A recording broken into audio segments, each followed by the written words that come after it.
Hello student, आज आपको बताएंगे कॉपर का मानक इलेक्ट्रोड को ज्ञात करना। कल आपको जिंक का बताया था, जब आपको कॉपर का बताने जा रहे हैं। ठीक, तो जिंक का जो है कैसे बनाया गया था कि जिंक को मानक हाइड्रोजन इलेक्ट्रोड के साथ जोड़कर जिंक का निकाला गया था। ऐसे कॉपर का भी मानक हाइड्रोजन इलेक्ट्रोड के साथ जोड़ेंगे। ठीक, तो विद्युत रासायनिक श्रेणी में कॉपर हाइड्रोजन से नीचे धातु है, ठीक, और हाइड्रोजन ऊपर है, इसीलिए हाइड्रोजन इसमें बाईं ओर रहेगा। ठीक,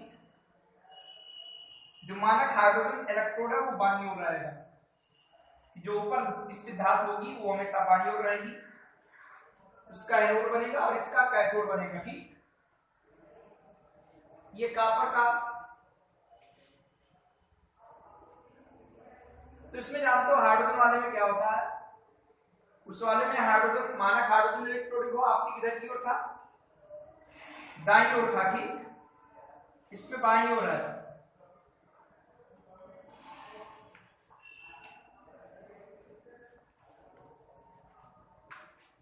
ये आपका प्लेटफॉर्म का तार है,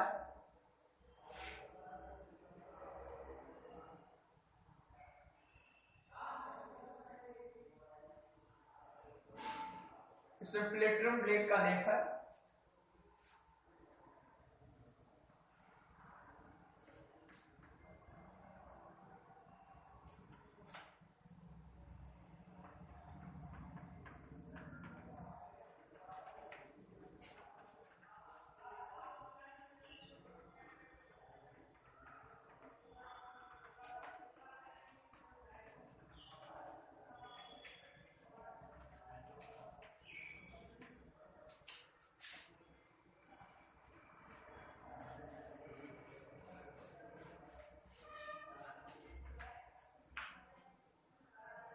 ये मानक हाइड्रोजन इलेक्ट्रोड है।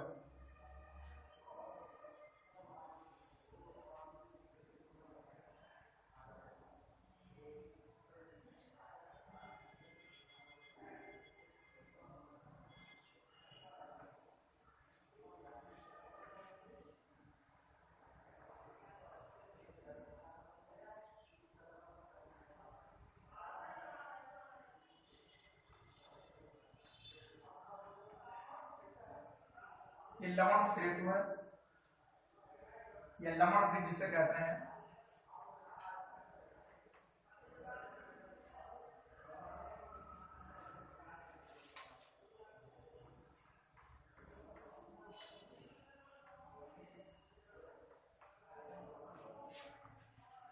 वो आपका कॉपर है, कॉपर दाब की छड़ होगी,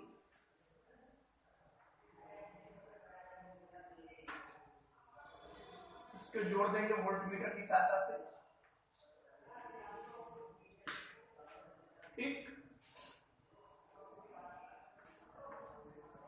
इसमें हाइड्रोजन गैस भेजते हैं एक एटीएम पर।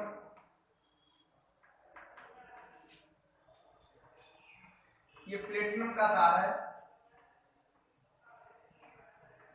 ये प्लेटिनम ब्लैक,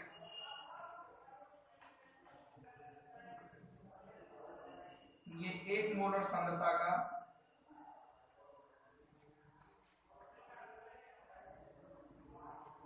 विलयन है। ये आपका लवण ब्रिज है।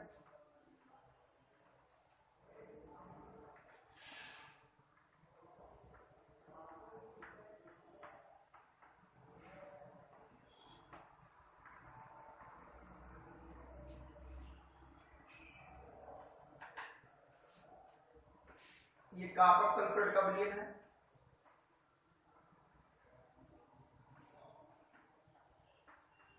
एक मोलर सांद्रता का है, ये कॉपर की छड़ है।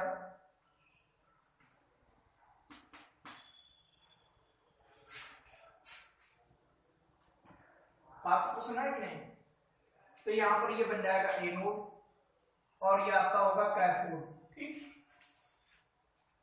देखिए प्लेटिनम इलेक्ट्रोड पर क्या होगा, या 8 एनोड पर, 8 एनोड पर क्या होगा, एनोड पर ऑक्सीकरण क्रिया, ये हाइड्रोजन गैस है, ये क्या करेगा 2H+ 2 इलेक्ट्रॉन निकलेंगे जली विलयन में, यह ऑक्सीकरण क्रिया है।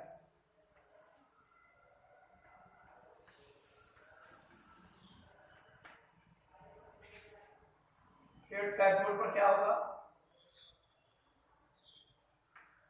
कैथोड पर अपचयन क्रिया होगी। कैथोड पर क्या होगा? ये आपका Cu++ जली विलयन से आएगा, 2 इलेक्ट्रॉन ग्रहण कर लेगा, इधर Cu बना देगा सॉलिड। ये अपचयन क्रिया है।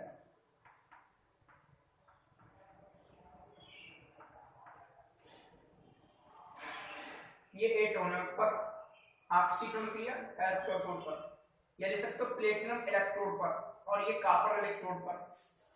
सेल की संपूर्ण क्रिया क्या होगी?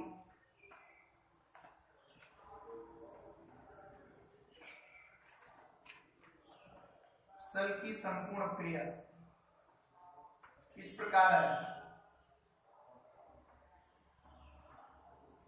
जोड़ लीजिएगा।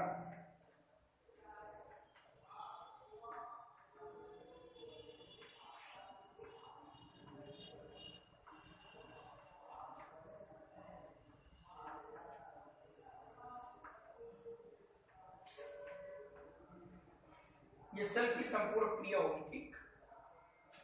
सेल परिपथ क्या बनेगा?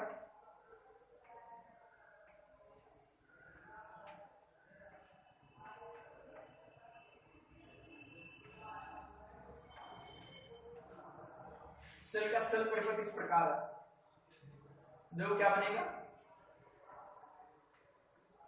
ये एनोड है, एनोड पर ऑक्सीकरण, 2 लिखो चना लिखो कोई दिक्कत नहीं, जली विलयन।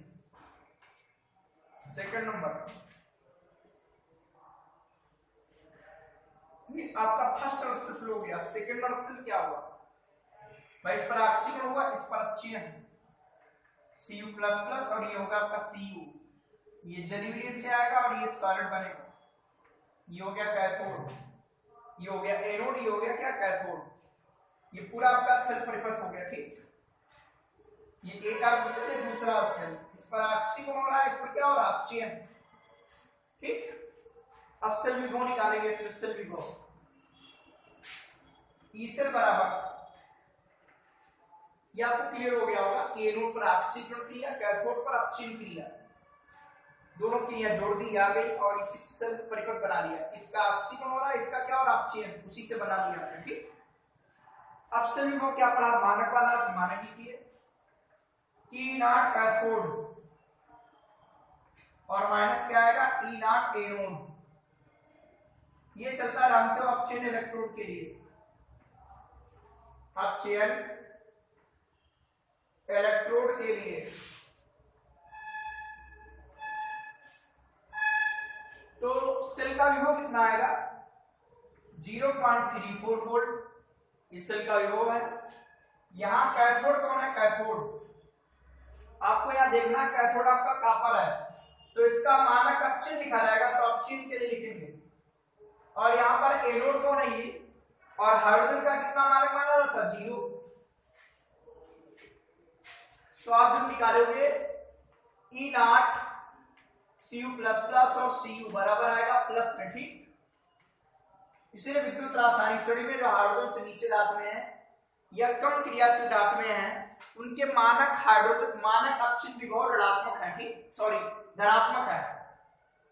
ये क्या हो गया आपका? कॉपर का मानक अपचयन विभव, यही आपके यहां मानक भी माना जाता है, अपचयन वाला। कॉपर का मानक अपचयन विभव कितना है? प्लस कितने वोल्ट? जैसे जिंक का आपने देखा होगा माइनस में आया होगा, कॉपर का आपका प्लस में आया। अब क्या आएगा? कॉपर का मानक ऑक्सीकरण विभव, निशान से चिन्ह जो रहेगा बस, मानक ऑक्सीकरण विभव, क्योंकि उसके लिए सूत्र आपका उल्टा होता है, ठीक। तो यहां पर आपका हो जाएगा माइनस 0.34 वोल्ट। बात सबको समझ में नहीं? इस प्रकार आपका कॉपर का मानक प्रोटॉन याद हो गया। आपको बताया था जिंक के लिए, कॉपर के लिए याद रखो, आपको दिक्कत नहीं होगी, ठीक। हाइड्रोजन के आपके उपयोग तैयार हो जाएंगे, उपयोग तैयार हो जाएंगे। बिल्कुल सेम इसी तरीके से न्यूमेरिकल भी लगा करेंगे, इसलिए आप लोग ध्यान दीजिएगा। ठीक, बात को सुनाई के लिए किस तरीके से निकलता है, जैसे आपने जिंक का ज्ञात किया था वैसे कॉपर का, बस ये फिगर चेंज है। बुक में देखोगे कई बुकों में सही नहीं होगा, तो ध्यान रखो। चिन्ह परिपाटी एनोड सदैव बाईं ओर रहेगा और कैथोड सदैव दाईं ओर रहेगा। बात को सुनाई कि नहीं, कि जो अधिक क्रियाशील धातु होगी, जब अगर दो धातु आ रहा है तब तो उसे लेफ्ट में लिखेंगे, कम क्रियाशील वाली राइट में, और अगर हाइड्रोजन से नीचे हो तो उसे इधर लिखेंगे, और हाइड्रोजन से ऊपर वाली धातु है इधर लिखेंगे। ठीक, बात सबको सुनाई कि नहीं। अब जो पढ़ेंगे निर्णय समीकरण, या इसे कहते हैं इलेक्ट्रोड विभव व मानक इलेक्ट्रोड में संबंध, ई व ई नॉट में संबंध। पहले एक इलेक्ट्रोड विभव के लिए और फिर सेल विभव के लिए। ठीक, ये मोस्ट इंपॉर्टेंट आपके हैं दोनों निबंध, ध्यान दीजिएगा आप लोग।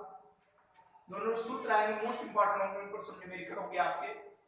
देखो कि माना इलेक्ट्रोड क्रिया को इस प्रकार है, कि माना कोई इलेक्ट्रोड क्रिया इस प्रकार है, जो आपके यहाँ चलती पद्धति है वो मानक अपचयन चलती है, इसीलिए मान लिया कोई धातु m है और उस पर m प्लस है। ठीक, और ये n इलेक्ट्रॉन ग्रहण कर लेगा और ये हमारी धातु बन जाएगी। ठीक, ये जली विलियन में है, n इलेक्ट्रॉन ग्रहण करेगा, धातु बनेगी सॉलिड। तो निर्देश के अनुसार क्या होगा, के अनुसार ई व ई नॉट में संबंध क्या होगा, ई बराबर आपका E naught minus R T upon N F,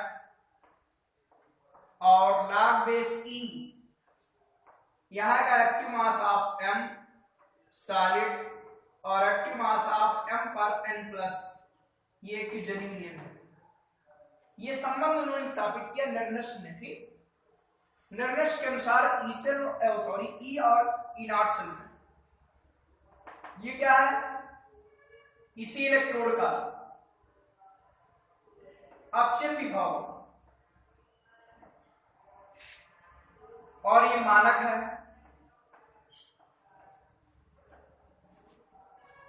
log base ई हटाएंगे तो नाम तो क्या था, ई बराबर, ये अपचयन के लिए लिख रहे हैं, ये भी अपचयन के लिए है, 2.303 RT अपान आएगा NF लॉग बेस ई हटाएगा ना, बेस 10 आ जाएगा, बेस 10 बड़ा में लॉग बेस ई बराबर 2.003 log base 10। Active mass of m, ये सॉलिड है, नीचे आएगा एक्टिव मास ऑफ m पर n प्लस, ये क्यू है।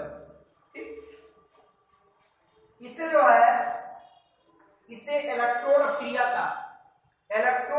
का निर्णय समीकरण कहते हैं। ठीक, ये जो समीकरण आपकी एक है, समीकरण एक, कि समीकरण एक इलेक्ट्रोड अपक्रिया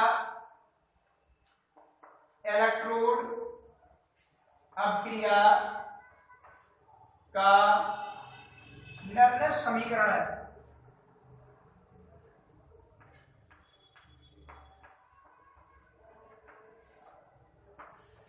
मोस्ट इंपॉर्टेंट पूछी जाती है कि ई और ई नॉट की निर्णय समीकरण क्या आती है, यही होगा। ठीक, अब इसके नीचे लिखेंगे सब क्या क्या है, ध्यान दीजिएगा आप लोग। इसके नीचे आपको लिखना है ई क्या है, यह है धातु का इलेक्ट्रोड विभव, धातु का इलेक्ट्रोड विभव, और ई नॉट क्या है, यह है धातु का मानक इलेक्ट्रोड विभव। मानक इलेक्ट्रोड विभव, तो मानक क्या होता है, जब T बराबर आपका 298 केल्विन हो और ये धातु आयन की जो मोलर सांद्रता है ये आपकी होनी चाहिए 1 m, 1 मोलर तब।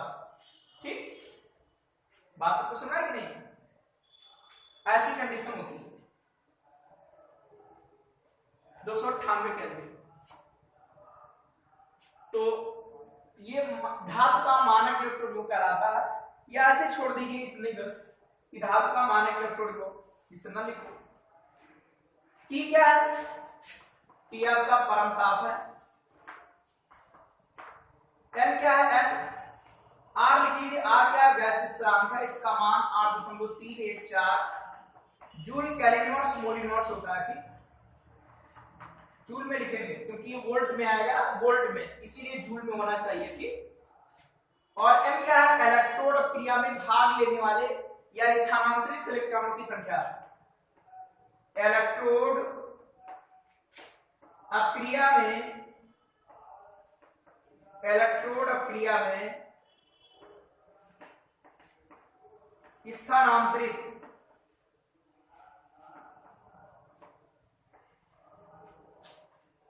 इलेक्ट्रॉनों की संख्या या भाग लेने वाले इलेक्ट्रॉनों की संख्या।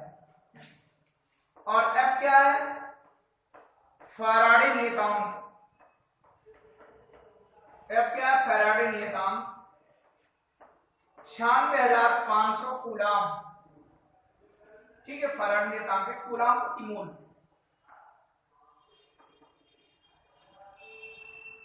ये कूलाम प्रति मोल फैराडे नियतांक है, लगभग 96,500 कूलाम होता है। कैसे कि एक इलेक्ट्रॉन पर आवेश कितना होता है? 1.6 × 10⁻19 कूलाम। और एक मोल इलेक्ट्रॉन पर जो आवेश होता है, एक मोल इलेक्ट्रॉन पर आवेश, वो कहलाता है फैराडे नियतांक। ठीक है, वो क्या कहलाता है? फैराडे नियतांक। तो इसकी जब मल्टीप्लाई करेंगे अवगाद्रो संख्या की इससे, तो इतने आएगा लगभग 96,500 कूलाम फैराडे नियतांक है। ये हो गया, ये हो गया आपका, एन हो गया, एफ हो गया, आर हो गया, टी हो गया। ठीक, ये मान अगर उठाकर इसमें हम रख देंगे, आप लोग नोट कर लेंगे, तो आप इसमें लिख लेंगे कि माना कि किसी धातु छड़ पर सामान्य इलेक्ट्रोड क्रिया इस प्रकार है। ये इलेक्ट्रोड क्रिया लिख देंगे और निर्देश के अनुसार किसी ताप T पर E और E0 में संबंध यही हुआ। ठीक, ये इसमें यहां पर लाग बेसी हटाओगे, आ जाएगा समीकरण 1 इलेक्ट्रोड क्रिया का निर्देश समीकरण। ये इलेक्ट्रोड क्रिया का निर्देश समीकरण है। ठीक, बात सबको सुनाई नहीं? ये आपको समीकरण याद करनी पड़ेगी।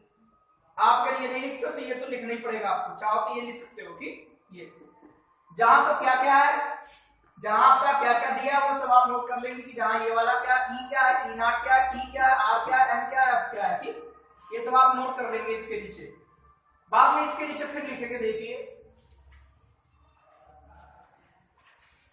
ये मान उठाकर इसको पुट कर दीजिए, बताओ क्या आएगा? E M प्लस M बराबर E0, M पर N प्लस M -2.303। R का मान कितना है? 8.314। T का मान कितना? परमताप 298 केल्विन, क्योंकि मानक कंडीशन है इसीलिए। ठीक, 298 केल्विन लिख दिया। N आपका इलेक्ट्रोड क्रिया में भाग लेने तरंगों की संख्या है। फैराडे नियतांक है 96,500 कूलाम है। लाग बेस आपका 10 है। 10 लिखिए ना लिखिए कोई दिक्कत नहीं। M सॉलिड है, ये नीचे आएगा M पर N प्लस, ये जली विलीन में आएगा। आप इसको कैलकुलेट कर लेंगे। कैलकुलेट करने पर क्या आएगा आपका?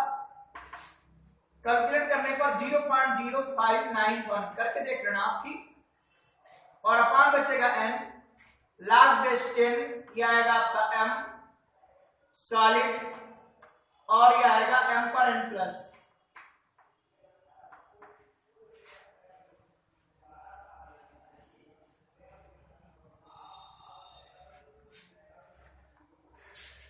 इसके बाद क्या आएगा? ठोस अवस्था में धातुओं की सांद्रता इकाई मानी जाती है। ठोस अवस्था में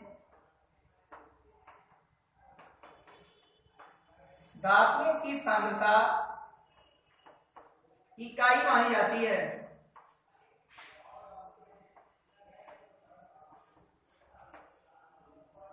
अर्थात ये बराबर 1m, ये वैल्यू से पुट कर दीजिए, आपका क्या आ जाएगा em प्लस m बराबर E नॉट m पर n प्लस m, और आपका 0.0591 अपान n, log बेस 10 लिखो, चरण लिखो, इसकी मोलर सांद्रता 1, नीचे आएगा m पर n प्लस ये जरी मिलियन में, ठीक। इस प्रकार इस समीकरण से भी, ये समीकरण भी निर्णय समीकरण है, इस समीकरण से भी इलेक्ट्रोड अपक्रिया का या किसी भी धातु की क्षण का इलेक्ट्रोड को ज्ञात किया जा सकता है, ठीक। ये भी E और E नॉट में संबंध है, ये उसका सरल रूप है, ठीक। बात सबको समझ है कि नहीं? आप ऐसे भी लिख सकते हो। तो उस समीकरण को तैयार करना, उसके बाद एक कंडीशन तैयार करना, क्या क्या दिया है वो मान पुट कर देंगे, इसको सरल कर लेंगे, आपका ही आ जाएगा, ठीक। तो समीकरण सेकंड बना लेना, यहाँ लिख देंगे समीकरण सेकंड की सहायता से